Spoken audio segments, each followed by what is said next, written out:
disons que d'abord la famille royale d'Angleterre, il y a deux familles royales à citer.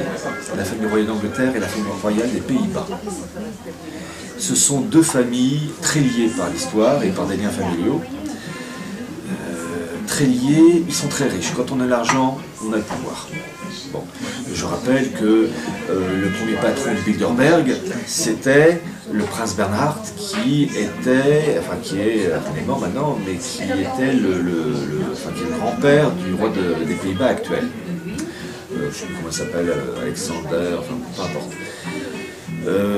Donc le premier patron de Bilderberg, prince Bernhard, qui était donc à l'époque le mari de la reine Juliana, reine des Pays-Bas. Donc déjà, on voit que c'est pas n'importe qui. Dans le cas de l'Angleterre, la famille royale d'Angleterre est très liée à l'oligarchie, à la maçonnerie. Je crois d'ailleurs qu'un des membres de la famille royale, Edward Kent, qui ressemble déjà physiquement énormément à Nicolas II de Russie, parce qu'à cause des liens génétiques des mariages, est le grand patron, ou il l'est plus, parce que raison d'âge, je ne sais plus, mais il a été ou il est toujours grand patron de la maçonnerie anglaise. La reine d'Angleterre évidemment en fait partie, ne serait-ce que par la tournure d'esprit. Des liens financiers, des liens maçonniques. Lorsque la reine d'Angleterre, il y a un an de ça, a eu des problèmes intestinaux, ça arrive à tout le monde. En gros, pour parler familièrement, la reine d'Angleterre faisait de la peinture au pistolet. Bon. Royale, peinture au pistolet, mais ça, bref, c'était la courante. Vu son âge, direction l'hôpital. Bon, elle est restée 48, 72 heures en observation, vu son âge, ça se pourrait. Mais, chose très intéressante, elle avait, vu son rang, c'est normal pour tout roi ou reine, elle avait une sorte d'infirmière particulière et qui l'a accompagnée lorsqu'elle est sortie de l'hôpital. Et c'est sorti, enfin la photo était dans tous les journaux anglais, Daily Mail, Daily Telegraph, etc. La tête de l'infirmière était atroce, une femme de 45-50 ans, qu'on voit, enfin qu'on verrait dans les films de bourreaux, nazis, vous savez, le sourire sadique, vraiment, pitié, je ne veux pas être soigné par elle. Bon, mais c'est surtout la ceinture qu'elle avait à la taille, cette infirmière. C'était des emblèmes maçonniques. Mais quand je dis emblèmes maçonniques, vous savez que l'équerre et le compas, ça se voyait, déjà rien qu'en regardant la photo, puis en agrandissant, on la voyait encore mieux, mais même en la voyant tout simplement. Et donc c'était très amusant, si on peut dire, de voir ce détail, la reine d'Angleterre qui était accompagnée par une infirmière particulière, enfin spéciale, qui lui était dévouée, et qui avait comme emblème la maçonnerie. Donc la famille royale d'Angleterre est très puissante, elle est très liée à toute cette oligarchie. N'oubliez pas que le prince Philippe donne un surnom à la monarchie anglaise, il l'appelle la firme, parce que c'est une entreprise qui rapporte de l'argent. Ne pas oublier non plus que la famille royale d'Angleterre est liée au monde du judaïsme. J'ai eu l'occasion de parler dans des conférences du franquisme, Jacob Frank au XVIIIe siècle. Le judaïsme joue un très grand rôle dans le combat contre le catholicisme. Théoriquement, ils ont gagné. J'ai bien dit théoriquement. Et le franquisme, Jacob Frank, c'est ce juif polonais qui s'est officiellement converti au catholicisme, mais faussement converti au catholicisme. Et vous allez voir le lien. D'abord avec la monarchie française. Maran, c'est ça? À Maran, c'est pour l'Espagne. Je crois que Maran, c'est pour les juifs faussement convertis au catholicisme. Je crois, à vérifier, que Maran veut dire cochon. Ah oui? Oui, surtout c'est une viande impure pour les juifs, donc bref. Et vous allez voir les liens du franquisme avec la monarchie française et la monarchie britannique. Le Jacob Frank, donc juif faussement converti au catholicisme, a été suivi par des milliers et des milliers de personnes. Donc des milliers de juifs se sont convertis faussement au catholicisme. Et dans leur perversion, parce que vous allez voir c'est une perversion très grande, une perversion d'esprit, leur théorie c'est plus on fait le mal, mieux c'est. Et l'expression qu'ils utilisent c'est la rédemption par le péché. Plus le mal est grand, raffiné, subtil, plus le bien sera, j'allais dire, en égale valeur. C'est une théorie complètement fausse. le bien ne peut être fait et obtenu qu'en agissant de manière positive. Voilà. Elle s'appuie sur quoi cette théorie? La théorie déréglée de ces dirigeants talmudiques. Lorsque je cite Jacob Frank, en fait, le grand Manitou dans l'histoire, c'est un certain Isaac Luria, de Lion Sacré, je crois que c'était le surnom qu'on donnait à un rabbin du XVIe siècle.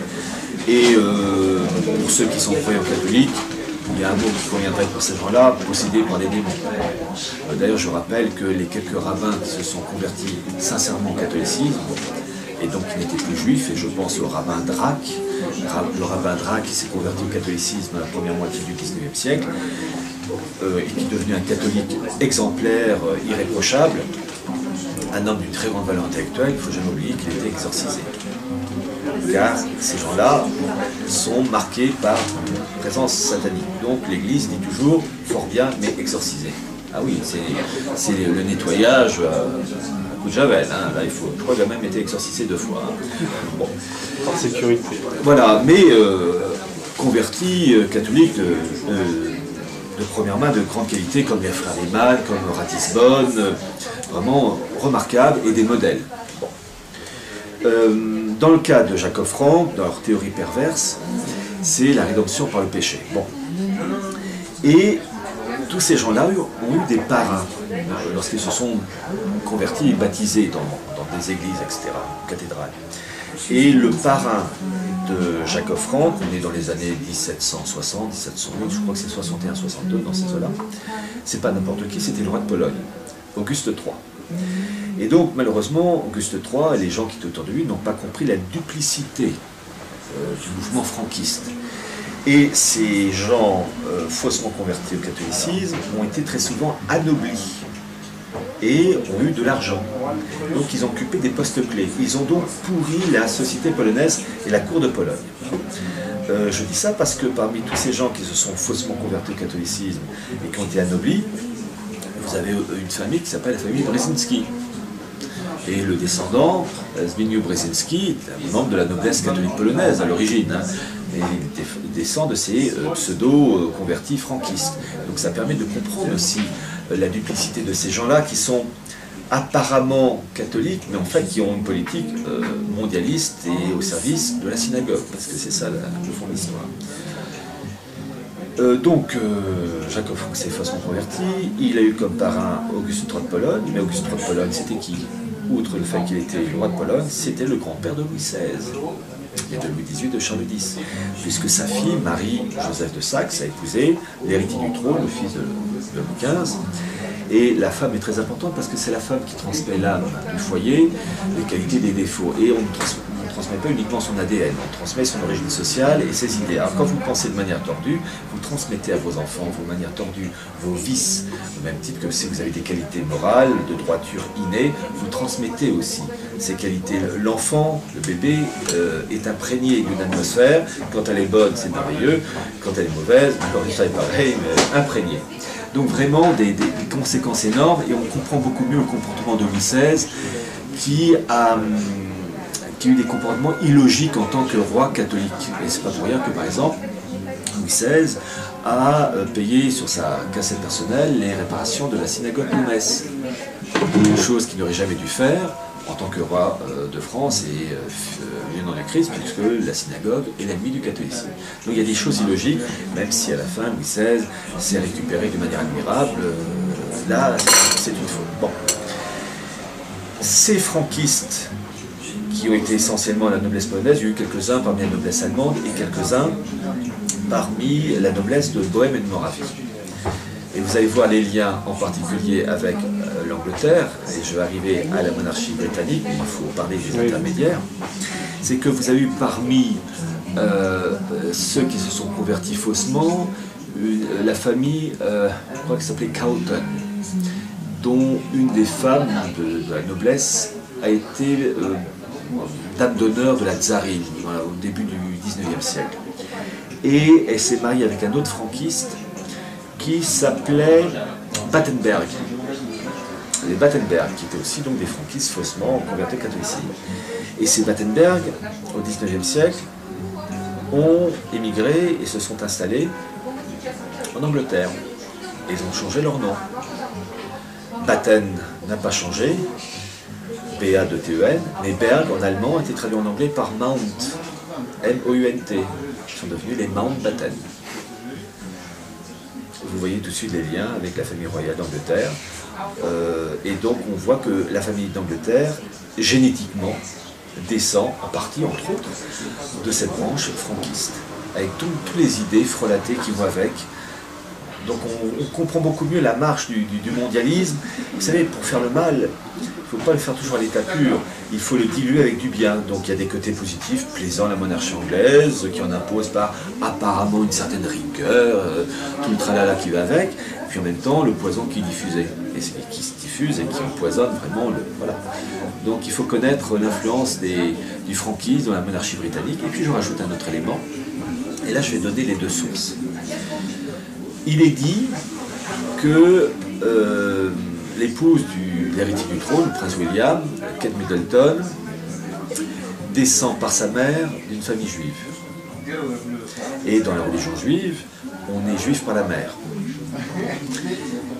Vous avez des sites juifs qui disent que non, c'est faux. Et vous en avez d'autres, et un en particulier, les juifs orthodoxes, qui eux disent qu'au contraire c'est vrai. Alors c'est intéressant de voir que les juifs orthodoxes, qui sont très puristes, disent que Kate Middleton descend côté maternel de juifs, ce qui fait que la famille Goldsmith, je crois, c'est très intéressant parce que étant très puristes, dès qu'il y a de la moindre doute, moindre tâche, ils ont tendance à rejeter le truc. Si eux le disent avec fierté qu'elle est vraiment, elle descend par sa mère d'une famille juive, ben, l'héritier du trône, le petit Georges, ben, il est juif par sa mère. Et donc, toujours selon la tradition juive, ce serait l'héritier du trône d'un juif. Chose très intéressante. Donc, vous avez donc ceux qui disent non, pas du tout, qui disent non, non, c'est faux. Le courant juif qui dit que c'est faux. D'autres, comme les juifs orthodoxes, qui le disent. Donc, on balance entre les deux. Mais là où il y a une chose quand même très intéressante, et ça, c'est une chose officielle qui est archi-officielle, parce que là, tout le monde peut le vérifier. Lorsque Kate Middleton est allée accoucher, elle a demandé à accoucher dans l'aile de l'hôpital qui a été construit par un ancêtre juif qui s'appelle Lydon, ou Lydon, je ne sais plus exactement le nom. Et ça, elle l'a demandé. On a envie de dire pourquoi accoucher à tel endroit de l'hôpital. Oui, parce que ça a été construit, et ça porte le nom d'ailleurs du fondateur qui a payé les... Voilà. Donc, si elle l'a fait, c'est qu'elle voulait peut-être parachever une lignée, voilà. Et donc, c'est très intéressant de voir les liens très profonds entre la monarchie britannique et le judaïsme. Je rappelle quand même que le sionisme a été reconnu par le gouvernement britannique avec, en arrière-fond, la famille royale britannique, avec en 1917 la fameuse déclaration Balfour, qui n'est pas... C'est pas Balfour à l'origine, officiellement c'est lui à l'origine de ce texte, enfin officiellement, mais réellement, officieusement, c'est Alfred Milner, qui était le bras droit de Cecil Rhodes et qui travaillait dans toutes ces oligarchies proches de la famille royale britannique. Il faut se rappeler que la déclaration Balfour, qui devrait donc en fait s'appeler déclaration Milner, a été adressée au représentant sioniste anglais Rothschild, lui-même qui était chapeauté par la Fédération mondiale sioniste de l'époque, dirigée par un certain Chaim Weizmann, qui en 1948 est devenu le premier président de l'État d'Israël. Comme tout ça, c'est lié.